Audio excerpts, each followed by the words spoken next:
બધાયથી ઊંચી? તો કે હા. કેટલા બધા રૂપિયા છે તારી પાસે? તો કે હા. મારે કે ધન ખૂટે જ નહીં. મેં તો મારી પાસે છે, હાલ બતાવો. તારે જો તું એટલા બધા રૂપિયા દેખાડતો તો એના અડધા નહીં, ચોથા ભાગના મને દેજે, લે, તોય તને હીરો ગોતી દો. કેમ? મેં કીધું હા. લેવા તારે જવાનો, બતાવી હું દઉં. એ કે એ બરાબર, લેવા તો મારે જ જવું પડે ને. લાંબી લાંબી વાતો મેં કર્યા કરીને પછી એની ઉતાવળ બહુ હતી. મને કે જલ્દી ગયો ને, મારે કામ છે. મેં તો કાંઈ લાવજે, આપણે ઉતાવળ નથી. એ કેમ? મેં કહા ભૂલી નહીં જાઉં? મેં ના, તું પાછો કાંઈ લાવજે. વળી બીજે દી આવ્યો. મને કહે બતાવો. ત્રીજે દી આવ્યો. એમ 17 દી અમે સુરતમાં રોકાણા હતા પહેલી વખત. ત્યારે એણે કીધું કે હવે તો દયા કરો, ક્યાં છે આ દુકાન, ક્યાં છે? મેં કીધું સાચું કહું તો કે જો માણસની જે લક્ષ્ય પકડાઈ ગયું છે, જે એની જડતા પકડાઈ ગઈ છે, એ જડતામાં જે એની નિષ્ઠા છે, ત્યાંથી જીવ ઉખડતો નથી, એને એ જ સાચું લાગે. એમાંથી જે ઉખડવાની વાત કરે, આપણને ઉખેડીને આમ બહાર ફેંકી દે, એને કહેવાય સદગુરુ. એટલે મેં કીધું કિંમતીમાં કિંમતી, જે એની ઉપર બીજી કોઈ કિંમત ન હોય એવો હીરો એટલે તારો આત્મા. હા, અને એ ગોતવાનો તારે, તારી જ માલિક હોય, ક્યાંય બજારમાં ભટકવાની જરૂર નહીં.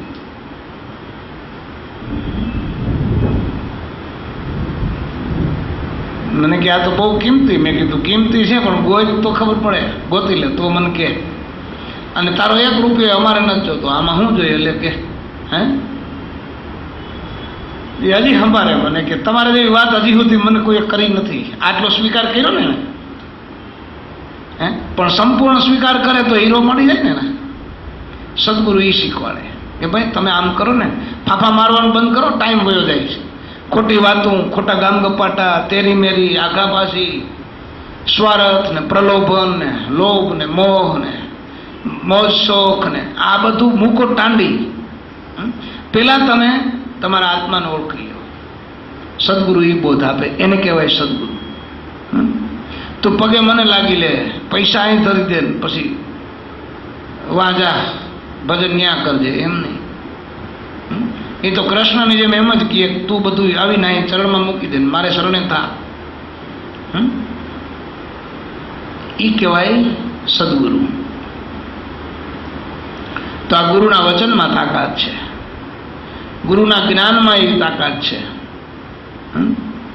કે તમને આના દેહથી, માણસ એવું માને છે ને કે અમને મરી જાય પછી મોક્ષ મળશે સારા કામ કરીએ તો. ગુરુ કે ના, એ માન્યતા ખોટી. તું જીવતા જોઈ લે તને. એ જીવ મર્યા પછી મોક્ષ નહીં મળે રે.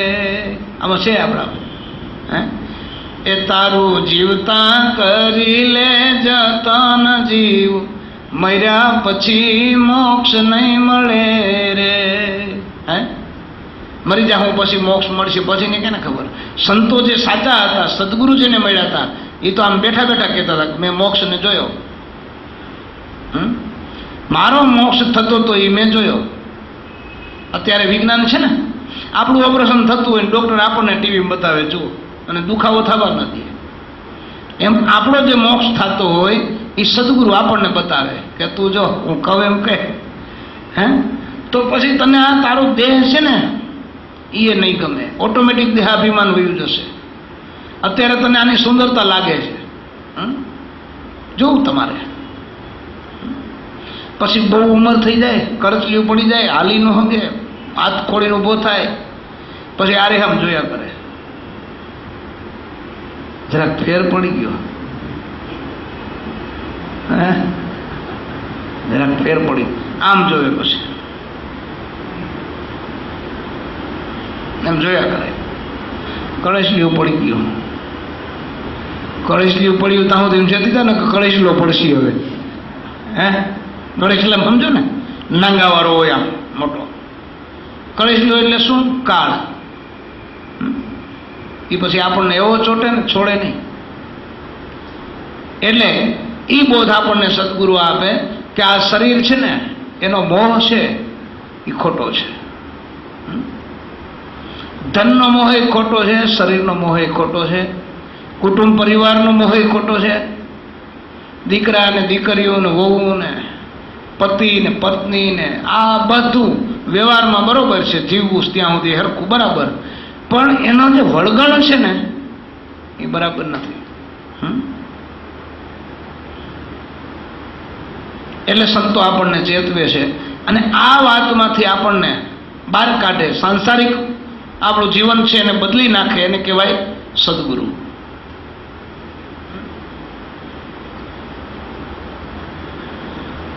એટલે કોઈ સંતે પણ કીધું કે ગુરુ ગમ વિના વાત કહેશી, કોઈ મળે સંત ઉપદેશી. આપણને સદગુરુ મળ્યા છે, એ સભાનપણે આપણે રહેવું જોઈએ. આપણને એક ડિગ્રી મળે તો એનો કેટલો પાવર હોય. તો બધાથી ઊંચી ડિગ્રી તો તમને સંતની મળી છે, ભગતની મળી છે. દાસની ડિગ્રી તો બધાથી ઊંચી. અને સાચી જેને સમજણ થઈ ગઈ ને એ તો એને તો અભિમાન હોય, એ તો એના જાપ કરતો હોય, દાસોહમ દાસોહમ દાસોહમ દાસોહમ, એના જાપ કરતો હોય. આ સમજાવે એને કહેવાય ગુરુ. પછી એનાથી આગળ હાલે તો કે દાસાનું દાસોહમ, દાસાનું દાસોહમ, દાસાનું દાસોહમ. હાવ ઝીણો થતો જાય, હાવ ઝીણો થતો જાય.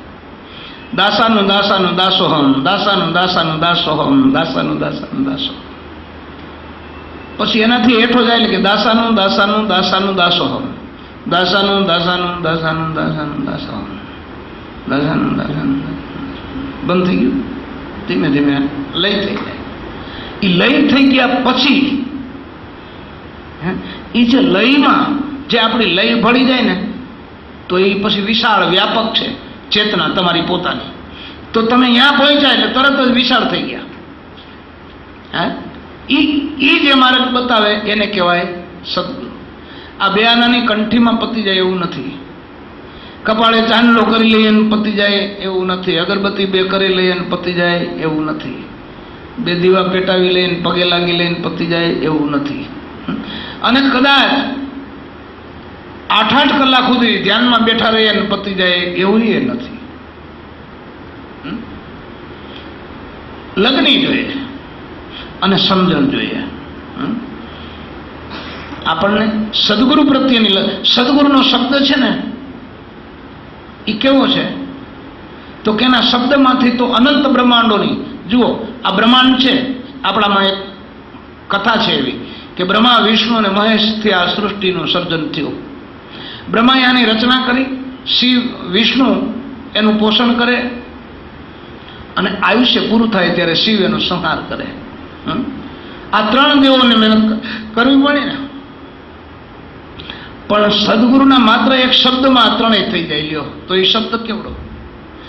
આ જે શબ્દ આપે એ સદગુરુ. તમારા શ્વાસમાં જે હાલે છે નામ, એ નામ આપે એ કહેવાય સદગુરુ.